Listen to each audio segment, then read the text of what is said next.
अटल news में आपका स्वागत है और मैं आपसे मुखातिब हूँ सबीर अब्बास। बशीर बद्र का एक शेर है कि मैं जब से चला हूँ मेरी मंजिल पे नजर है, आंखों ने कभी मील के पत्थर नहीं देखे। तो आंखों का जो जिक्र है और आंखों के मायने जो हैं वो ये है कि इंसानी जिंदगी का जो वजूद है वो आंखों पर ही पूरी तरह से डिपेंड है। यानी इंसान की आंखें कितनी इंपॉर्टेंट है वो कहने और बताने की जरूरत भी नहीं है। जाहिर है इस शेर के जरिए से हम समझ भी सकते हैं और ये किसी की मंजिल के लिए भी है। तो इस शेर के मायने को हम जब आगे बढ़ाते हैं तो जाहिर है कि वक्त के साथ साथ आंख में बहुत सारी डिजीज हो जाती हैं, दिक्कतें पैदा हो जाती हैं। उसको बेहतर करने के लिए बहुत सारे जो तमाम डॉक्टर हैं वो काम कर ही रहे हैं बरेली में। लेकिन एक डॉक्टर जो पिछले कुछ वक्त में उन्होंने एक नाम और शोहरत कमाई है, वो डॉक्टर सैलीन अहमद खान साहब हमारे साथ मौजूद भी हैं।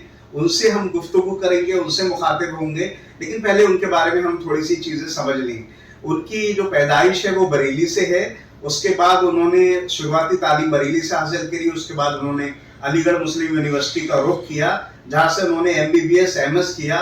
लेकिन परिवार के सपने कुछ और थे और ख़ास तौर से उनके चाचा बरेली के मशहूर सर्जन M जावेद खान साहब का एक बड़ी ख्वाहिश थी। इसी वजह से उन्होंने जो है DNB जो है दिल्ली से मुकम्मल किया। उसके बाद और मंजिलें हासिल करना थी, इसलिए वो विदेश में जाके उन्होंने और तजुर्बे में इजाफा किया और बहुत सारी चीज़ें सीखने के बाद वो दोबारा से बरेली आ गए, क्योंकि बरेली को इस तरह की शख्सियत की और इस तरह की तजुर्बे की ज़रूरत थी जो आंखों के नेत्र सर्जन के रूप में काम कर रहे थे।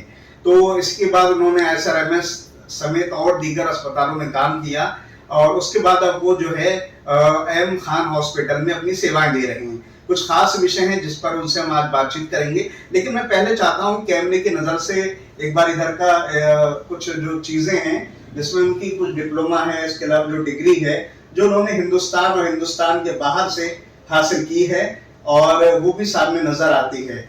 इसके अलावा जो भी जो तमाम चीज़ें हैं जो आंखों के डॉक्टर के पास होना चाहिए वो मौजूद हैं।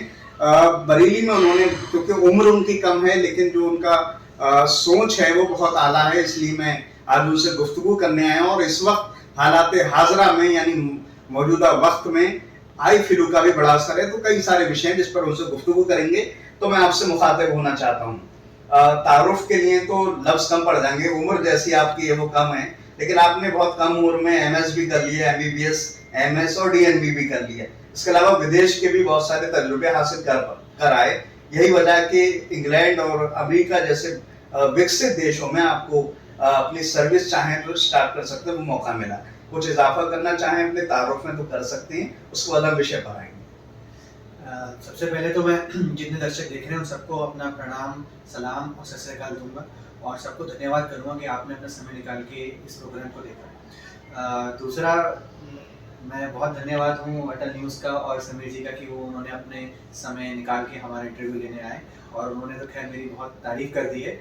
और बस मैं यही दुआ करूँगा कि मैं अपने काम से जाना जाऊँ, किसी और एक मतलब मेरा काम ही बोले आगे चल के। बस मैं यही अपने बारे में एक बात कहना चाहूँ। जी, ये बात सही है कि काम बोले, लेकिन जो सफ़र है आपका, ये सफ़र जाहिर है कि संसाधन है अपनी जगह, लेकिन सफ़र के लिए एक संघर्ष भी होता है। तो पूरा जो सफ़र है मैंने लफ्ज़ों में बयान किया है, कुछ और उसमें बताना चाहें बताएं, उसके बाद हम चीज़ों पर आएंगे। जैसा कि आपने बताया, सब आपने चीज़ें कवर कर ली हैं, लेकिन फिर भी मैं बता देता हूँ थोड़ा सा। मतलब मैंने MBBS MS मैंने अलीगढ़ मुस्लिम यूनिवर्सिटी किया है।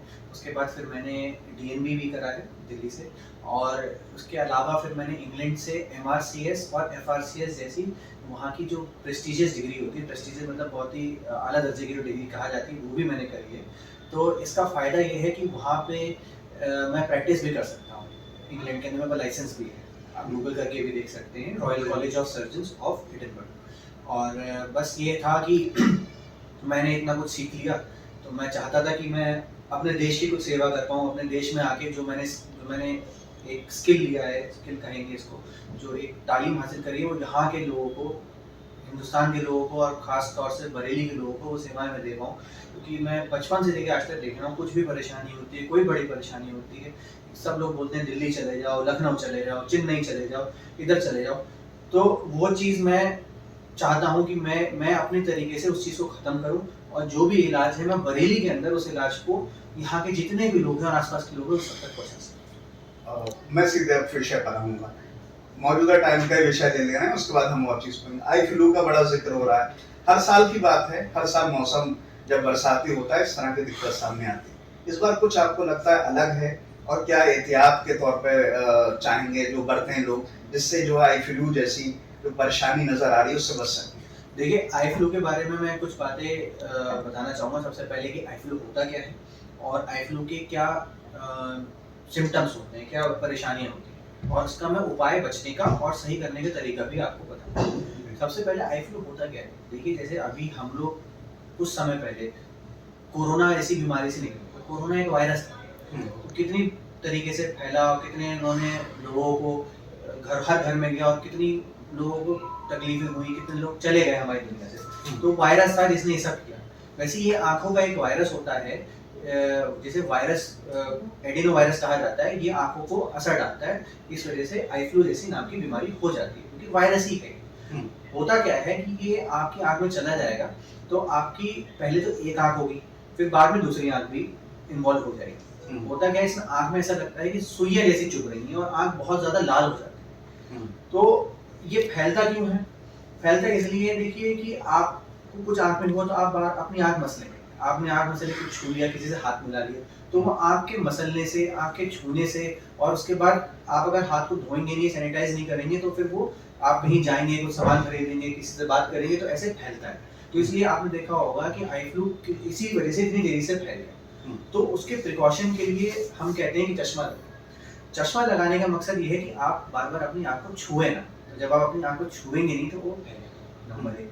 नंबर 2, अपने हाथ में सैनिटाइजर रखें, सैनिटाइजर का खूब उपयोग करें, ताकि आप कहीं भी जाएं, मार्केट में जाएं, कोई भी चीज़ छुएं, तो आप उससे बच सकें, उस चीज़ को खत्म कर सकें सैनिटाइजर से। ये तो आपको चीज़ें प्रिकॉशन में लेनी है।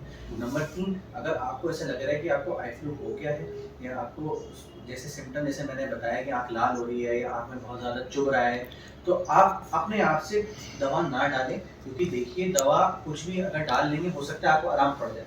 ये ऐसी बीमारी है, ये उस टाइम तो ठीक हो जाएगी, लेकिन लंबे समय में, आने वाले समय में ये दिक्कतें पैदा कर सकती है। तो आप जो भी डॉक्टर हैं, किसी भी अपने, आप जिस भी गांव में हैं, जिस भी शहर में, आप अपने डॉक्टर से जरूर कंसल्ट करें। और अगर आप बरेली शहर में, तो आप मेरे पास जरूर आएं, एम खान हॉस्पिटल में।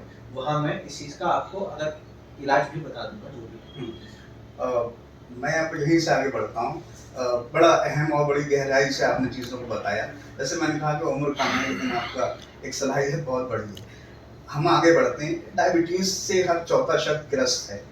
नौजवान में पहले कहा जाता है कि उम्र की सीमा होती है, 40 से ऊपर वालों को डायबिटीज हो जाती है, लेकिन अब दिखता है कि किसी भी उम्र में कभी भी हो जाती है। उसका इफेक्ट हमारे शरीर के अलग अलग अंगों को पड़ता है, आंखों पर भी पड़ता है। तो डायबिटीज से जो आंखों में प्रॉब्लम होती है, और उसका किस तरह से आधुनिक तरीके से आप इलाज कर पा रहे हैं, उसके बारे में थोड़ा सा। देखिए, जैसा कि आपने बिल्कुल स्पष्ट बताया कि डायबिटीज, और एक साथ साथ में एक चीज़ और जोड़ूंगा, ब्लड प्रेशर। ये ऐसी बीमारियां हैं जो हर घर के अंदर है। मेरे घर में भी, मेरे माता पिता सबको है, मेरी बुआ को है, चचा को है, फुप्पो को है, हर किसी को मेरे घर में भी। तो ऐसे आप लोग भी होंगे, आपके घरों में भी डायबिटीज होगा। मैं आपसे पूछना चाहूंगा, आपके घर में है क्या? बिल्कुल, मुझे आपको ये बताइए। तो देखिए, डायबिटीज जो है ना, एक ऐसी बीमारी, अगर एक बार हो गई तो वो जाएगी नहीं कभी। एक तो ये दिमाग में बना लेगा, लेकिन इसका मतलब ये नहीं कि हम जीना छोड़ दें। डायबिटीज का जो सबसे एक ही इलाज है डायबिटीज का, वो है कि आप डायबिटीज को अपनी कंट्रोल करें। मतलब आप वॉकिंग करें, आप एक्सरसाइज करें, योगा करें, जो भी आप एक्टिविटी कर सकते हैं, खेलते हो तो खेलें, योगा करते हो तो योगा करें, या शाम में मॉर्निंग वॉक पे जाते हो, इवनिंग वॉक पे जाते हो तो वो करें। इसका यही तरीका है कि आप डायबिटीज कंट्रोल कर सकते हैं। अगर आप डायबिटीज कंट्रोल नहीं करेंगे, तो डायबिटीज अलग अलग शरीर के अंगों पे असर डालती है। जैसे कि आपने सुना होगा, डायबिटिक न्यूरोपैथी होती है, नसें खराब हो जाती हैं, पैर खराब हो जाते हैं। डायबिटिक नेफ्रोपैथी होती है, जैसे किडनी प्रेशर होती है। और फिर हम आते हैं, हम मेरी सेगमेंट में से कहते हैं डायबिटिक रेटिनोपैथी। जो डायबिटीज है वो आंखों के पर्दों को खराब कर देती है बुरी तरीके से। मतलब होता क्या है, देखिए, हमें भगवान ने, अल्लाह ने इतनी अच्छी आंखें दी हैं सुंदर दुनिया को देखने के लिए। डायबिटीज जैसी चीज अगर कंट्रोल ना कर लिया तो वो आंखों को खराब कर देती है। खराब कैसे करती है? होता क्या है, डायबिटीज की वजह से आंख में खून आ जाता है। वो खून हो सकता है कि कुछ लोगों को तैरता हुआ दिखाई दे, तो उनको उड़ती हुई मक्खियां दिखाई देती हैं, या हो सकता है खून वो पर्दे में आ जाए, आंख के पर्दे में। तो पर्दे में खून आने से परेशानी क्या होगी? सबसे बड़ा सवाल ये, जो हमारी रोशनी बनती है आंखों की, वो 3 चीजों से बनती है। आंख के शीशे से, आँख के लेंस से और आँख के पर्दे से। हम्म, उसमें जो सबसे जरूरी चीज है वो आँख का पर्दा है। यानी कि अगर इन तीनों में से कोई चीज खराब होगी तो रोशनी नहीं आएगी, लेकिन अगर आँख का पर्दा खराब होगा तो वो रोशनी अगर आती भी होगी आगे से तो वो भी नहीं आएगी बिल्कुल। हम्म, आप इस ये चीज बहुत समझने की चीज है। तो डायबिटीज की वजह से अगर एक बार पर्दा खराब हो जाता है तो उसको सही करना बहुत मुश्किल होता है। हम दवाएं देंगे, हम इलाज करेंगे तो वो चीज ठीक तो हो जाएगी, लेकिन 100% उसमें इलाज का कोई असर नहीं होता है। हो सकता है आप लोग जो देख रहे हो आपके घर में से कोई ऐसा पीड़ित हो जिसको डायबिटिक रेटिनोपैथी की वजह से आंखें खराब हो गई हो, आपने देखा हो आस पड़ोस में किसी की रोशनी चली गई हो, तो उसके लिए उसका अगर आप में से किसी को डायबिटीज है या आंखों में पर्दा खराब है तो हम उसका इलाज तो कर देंगे। उसका इलाज एक हद तक पॉसिबल है अगर आप उसको जल्दी आके दिखा सकें और जल्दी आप उसको ट्रीट कर सकें। लेकिन अगर आप अपनी शुगर कंट्रोल नहीं करेंगे या आप अपना इलाज नहीं कराएंगे तो वो बीमारी आपकी आंख को खा जाएगी। और यकीन जानिए मेरी बात का, मैं जो अब आपसे कहने वाला हूँ, इसका इलाज इतना महंगा है कि मतलब आदमी उसको अफोर्ड नहीं कर सकता आम, लेकिन फिर भी इलाज तो कराना ही है। तो मेरी बस ये गुजारिश है, जो जनता को मैं मैसेज जो देना चाहता हूँ अपनी बात से, कि अगर आपको डायबिटीज है तो आप अपने पैसे क्यों बर्बाद करना चाहते हो? आप जब अपने उसको परहेज से ही आप ठीक हो सकते हो। आगे चल के देखिए, खर्चा करना ना करना एक अलग चीज, लेकिन जो चीज बिना उस चीज के सही हो सकती है तो उसको पहले से ही उस पर इलाज करा जाए। हिंदी में कहावत है, अब पछतावे क्या जब चिड़िया चुगे खेत।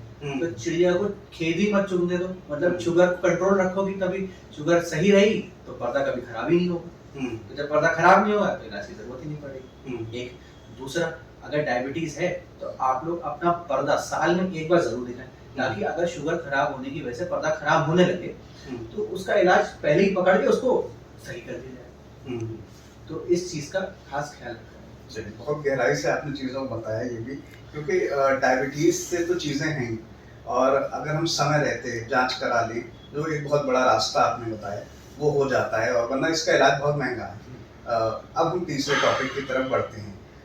बहुत आम बातों में मोतियाबिंद का जिक्र होता है, और हम मोटा मोटी सब जानते हैं, गांव देहात में बुजुर्गों में जो 60 से ऊपर होते हैं उनकी आंखों में दिक्कत हो जाती है, पंपिंग होता है आंखों में, जो जितना मुझे पता है उससे जो है हमारी आंखें पूरी वर्क करती। मोतियाबिंद के बारे में बड़ा आम बातों में है कि बहुत सारी दिक्कतें हैं और बहुत सारे उसके इलाज भी हैं, लेकिन आधुनिक क्या है? क्योंकि आपने पहले के ज़माने में जो हम देखते थे वो अलग था, लेकिन अब क्योंकि आप विदेश में भी चीज़ें सीख कर आए हैं, तो किस तरह से मोतियाबिंद का इलाज करना? देखिए, पहले एक चलता होगा, शायद आपने भी सुना हो कि मोतियाबिंद का इलाज सर्दियों में कराना चाहिए। हाँ, मौसम का बड़ा मौसम का हुआ। तो देखिए होता क्या था ना, पहले जो इलाज होते थे, आंखों में सुइयां लगती थी, आंखों में चीरे लगते थे, तो इसलिए पट्टी भी बांधी जाती थी। तो जब आदमी की पट्टी बंधेगी आंख में तो आदमी को चीरा लगेगा तो आंख में पसीना जाएगा, तो उससे आंख खराब होने की रिस्क होता था। लेकिन आज के जमाने में हम लोग के पास यहाँ इतनी आधुनिक तकनीक है, ना हम सुई लगाते हैं ना पट्टी लगाते हैं, तो ना चीरा लगेगा। बहुत ही 2.2 मिलीमीटर, कितना छोटा सा उतना सा, बस एक छोटा सा छेद करते हैं और उससे रोबोट द्वारा या फेको मशीन जिसे कहते हैं इंग्लिश में, उसके द्वारा हम सर्जरी करते हैं। तो अब इससे क्या फायदा है कि आपको छोटी से भी छोटी अगर दिक्कत है आपके अंदर मोतियाबिंद की वजह से तो वो सॉल्व हो जाएगी, नंबर 1। दूसरा, आपको मौसम का इंतजार करने की जरूरत है। ना जाने कितने बुजुर्ग ऐसे हमारी दुनिया से चले गए कि वो सुई के डर के मारे ऑपरेशन ना करा पाए, तो एक वो सुई का डर भी खत्म हो। फिर तीसरा, लोग इंतजार करते हैं मोतियाबिंद के पकने का। देखिए, अगर आपको कोई परेशानी है, अगर आपको दिख नहीं रहा है, थोड़ा सा भी नहीं दिख रहा है मोतियाबिंद की वजह से, आप उसका तुरंत इलाज करें। तो पुराने जमाने में होता था कि मोतियाबिंद को पकाओ, इसलिए कहा जाता था क्योंकि चीरा लगा के वो निकालना आसान होता है। अब क्योंकि हम मशीन द्वारा करते हैं, तो अगर थोड़ा सा भी मोतियाबिंद हो गया है, अगर आपको थोड़ा सा भी धुंधला दिख रहा है, तो आप क्यों इंतजार करोगे उसको पकाने का? आप तुरंत उसका इलाज लीजिए, तुरंत उसका सोल्यूशन है। देखिए, आज का तरीका ये है, आ जाइए, आपको तुरंत राहत मिलना चाहिए। आप यही तो चाहेंगे, आपको दिख नहीं रहा है, आपको परेशानी हो रहा है, तुरंत राहत लेंगे। तो अब आप क्यों इंतजार करोगे बिल्कुल घिस-पिट जाए और बिल्कुल दिखना बंद हो जाए तब आए? क्यों किसी और के ऊपर मजबूर हो, किसी और के ऊपर किसी का एहसान लो कि किसी का कि भाई हमें पकड़ के ले जाओ, दिख नहीं रहा है। तो आज इतनी आधुनिक तकनीक है, अगर दिखना कम हो रहा है तो आप उसका तुरंत इलाज कराएं। और जो लेटेस्ट इलाज है जिसे कहते हैं फेको विधि से, जो कि एक चीज मैं और बता दूं, जो गरीब लोग हैं जिनके आयुष्मान कार्ड बने हुए हैं, तो सरकार उस आयुष्मान कार्ड में भी आयुष्मान धारक मरीजों का इलाज भी करा रही है फेको मशीन से, मतलब वही आयुष्मान के अंदर। तो ये आयुष्मान धारक मरीजों के लिए एक बहुत अच्छी बात है कि वो अगर इलाज कराना चाहे तो आधुनिक इलाज आयुष्मान कार्ड द्वारा करा सकते हैं।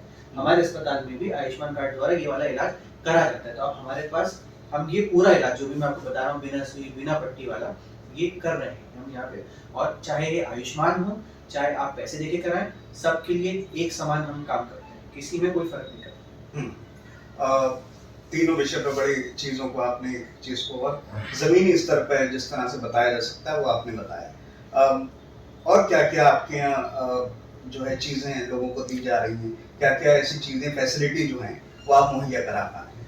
देखिए हमारे यहाँ पे इस अस्पताल में एम खान हॉस्पिटल के अंदर हम लोग वैसे एम खान तो मल्टी स्पेशलिटी हॉस्पिटल है। मैं आपका डिपार्टमेंट का हाँ, तो मेरे डिपार्टमेंट के अंदर आंखों की किसी भी प्रकार की बीमारी हो, चाहे मोतियाबिंद हो, चाहे पर्दे की हो, चाहे पुतली की हो, चाहे नासूर की हो या भेंगेपन की हो, हर तरीके का इलाज, बच्चा हो या बूढ़ा हो, हम हर तरीके का इलाज कर रहे हैं। मैं खुद मोतियाबिंद और पर्दे का इलाज करता हूँ। भेंगेपन के लिए या नासूर के लिए मेरे पास एक डॉक्टर साहब हैं पैनल के अंदर मेरे, वो इलाज करते हैं। मतलब ये आंखों का एक संपूर्ण अस्पताल, आंखों का डिपार्टमेंट का पूरा संपूर्ण इलाज यहाँ पे मौजूद है, वो भी सबसे आधुनिक तकनीकों द्वारा और आधुनिक मशीनों द्वारा। अब मैं सबसे मुश्किल सवाल आपसे करने वाला, जो आपकी जाती जिंदगी से, डॉक्टरों की लाइफ बड़ी बिजी है और सर्जन है, आंखों का किसी तरह का भी ऑपरेशन टाइम लगता है, बिजी लाइफ है। मुश्किल सवाल ये है कि डॉक्टर अपने मनोरंजन के लिए टाइम कम निकाल पाते हैं, एंटरटेनमेंट के लिए। आप नौजवान हैं, किस चीज़ से मनोरंजन करते हैं अगर समय मिल पाता है? इन चीज़ों से, इन मरीजों से, इन रेटिना की सर्जरी या मोतियाबिंद की, या और इसके अलावा जो है उसके बारे में बता। देखिए मैं तो देखिए मुझे घूमने फिरने का बहुत शौक है और थोड़ा मुझे अच्छे मतलब खानों का मुझे बहुत शौक है। तो मेरा मनोरंजन यही है कि भाई शाम में जाके बढ़िया कुछ खाने को मिल जाए और या किसी रेस्टोरेंट में जाके खा लिया, या कभी वीकेंड में छुट्टी मिली तो कहीं आसपास घूमना है। यही है हमारा मनोरंजन। इसके अलावा कभी स्विमिंग कर ली, कभी कुछ टेनिस खेल लिया, इसके अलावा और कुछ नहीं है। अच्छा, बहुत बढ़िया, बहुत अच्छा शौक है ये भी। आपने बहुत सारी चीज़ों का तो जिक्र नहीं करा, म्यूजिक का भी बहुत शौक होता है लोगों का। म्यूजिक ऐसा है कि जैसे म्यूजिक का हमें मजा तब आता है जब हम कुछ काम कर रहे होते हैं, जैसे मतलब ताकि बहुत अच्छा लाइवली एटमॉस्फेयर है। आप हमारे पास आएंगे तो हम देखेंगे जैसे पेशेंट जब वेटिंग एरिया में, मतलब वहाँ हम म्यूजिक चला के रखते हैं। मैं भी म्यूजिक सुनता हूँ, लेकिन मैं तभी सुनता हूँ मतलब जब ओटी के बाद मतलब केस करके आराम से, तब मैं थोड़ा 10 मिनट म्यूजिक सुनता हूँ ताकि माइंड को रिलैक्स करा, रिलैक्स के लिए। जी, चलिए, हमारी बहुत सारी शुभकामनाएं हैं आपके लिए।